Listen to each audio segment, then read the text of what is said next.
আকাশে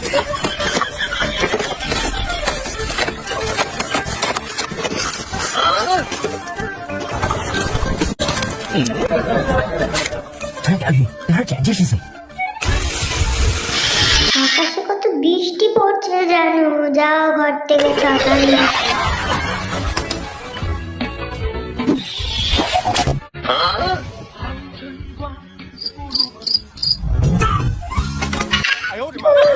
ভাবছো আমি তোমার জন্য ছাতা আনতে যাচ্ছিলাম আর তুমি আমাকে আটকে দিলে, দড়ি বেঁধে দিলে।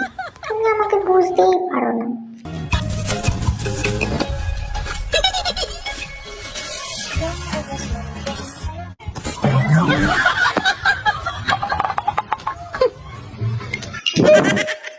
বেশি চালাকি। আজকে আমার এই মোটি বডিগার্ড তোমাকে পাহারা দেবে, দেখো তোমার কি অবস্থা করে।